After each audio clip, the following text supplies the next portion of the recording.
All right, so before we begin with my reaction, I want to give a huge shout out to the Tennessee Volunteers. You guys played your asses off, man. You guys could have laid down after we scored. You guys could have easily quit. You came into a very difficult environment under a lot of pressure, especially the loss that you came off last week. I know it has to be absolutely just devastating coming off that loss, but you guys played your asses off. You guys played strong. You guys just lacked the depth, and that just comes to recruiting. Josh Heupel's done a hell of a job coaching you guys. Hooker is a very tough and resilient quarterback, especially the injury that he suffered last week. And to come into this game and do that and pretty much put up 3 tubs, almost 300 yards against our defense, you guys absolutely deserved a lot of credit. So once again, congratulations to the Tennessee Volunteers. You guys fought hard. And again, this person right here, this thing right here appreciates the effort that you guys delivered today. You guys absolutely delivered it. This guy right here, this little guy right here, really appreciates the effort that you guys brought and the intensity that you guys brought into this game. Now, talking about this game real quick, the Alabama Crimson Tide, man, this was once again a game that we simply just did not play our best.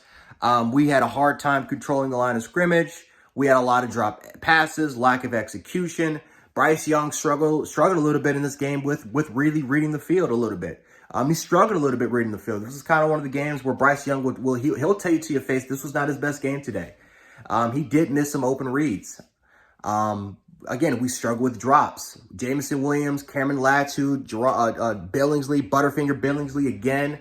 Our offensive line did not do a good job controlling the line of scrimmage in the run game, and especially in the passing game. The same problems in the offensive line with Chris Owens struggling in pass protection.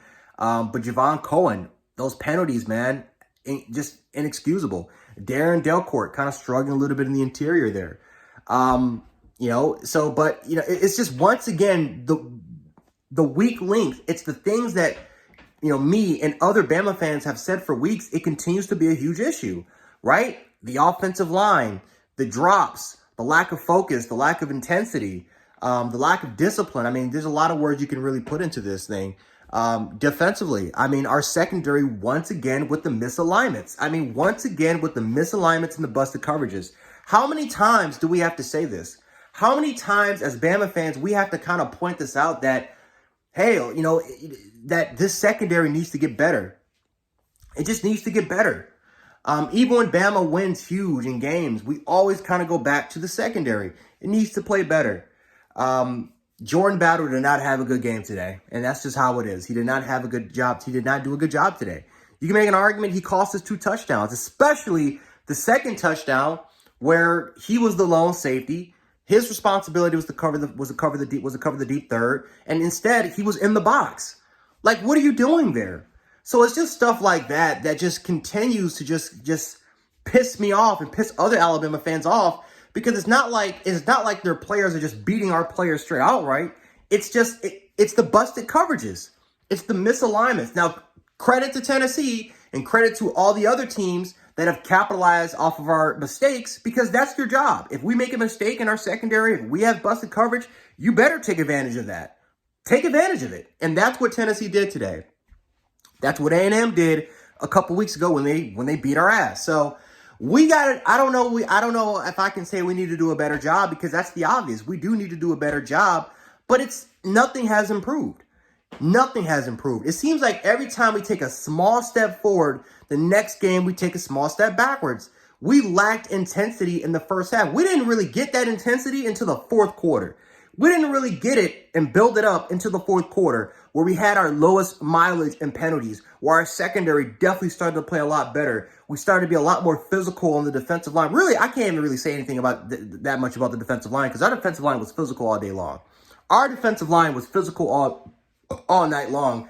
And yes, we didn't really bring a lot of pressure on the quarterback until the fourth quarter came. Like, the fourth quarter came, that's when we really started to do a good job of containing him, containing Hooker. He didn't really make a lot of huge explosive plays.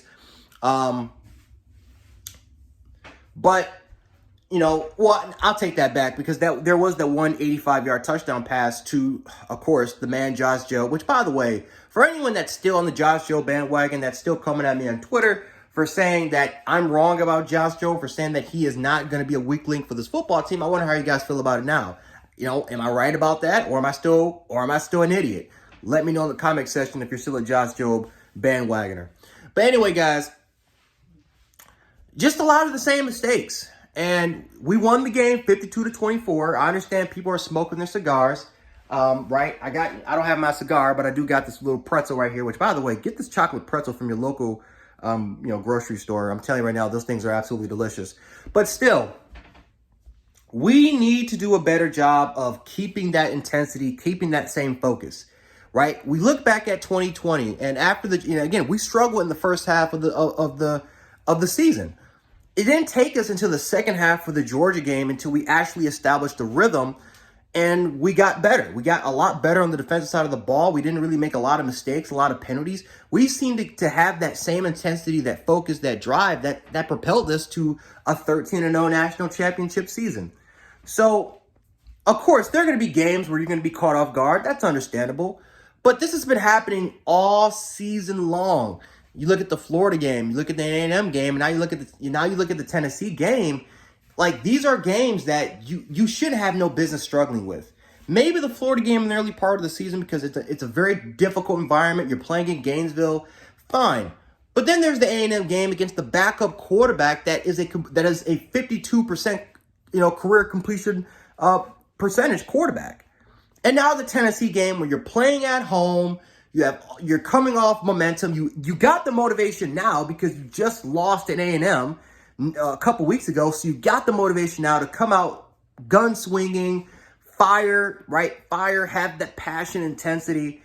And then you look at this performance, and this is a Tennessee team that was clearly drained in the fourth quarter. That Tennessee team was drained in the fourth quarter. We won because of talent. We just simply won because we were the better team. We had the most talent. We had the most depth. And we had the most depth. But for damn near half this game, Tennessee was hanging in with us. And we didn't pull away until the fourth quarter.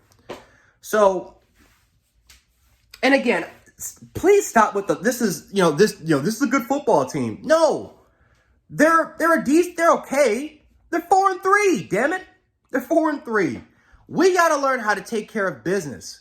We got to learn how to finish these games. We got to learn how to take care of business, right? Now, again, credit for Tennessee for hanging in strong, for playing tough, but we got to do a better job of taking care of business. I mean, again, I'm not going to go on I know this is more of a mini rant, but I'm not going to yell and scream. I'm not going to yell and scream about the same shit that I've been saying for weeks, man. It's the same mistakes. Penalties, misalignments, not controlling the line of scrimmage in the offensive line.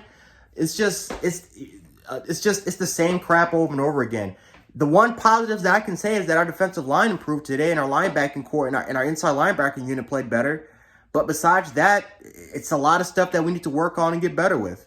But anyway, guys, Jan Sports, aka Jan 716, congratulations to the University of Tennessee. Again, this guy appreciates your effort today. But we'll see what happens with the University of Alabama moving forward. If they can bounce back, rebound, and see if they can try to establish a rhythm that we can get better. Because there's going to be some opponents like Arkansas, Auburn, or maybe potentially Georgia in the SEC championship game that's ready to go in and try to kick our ass. So we got to get better.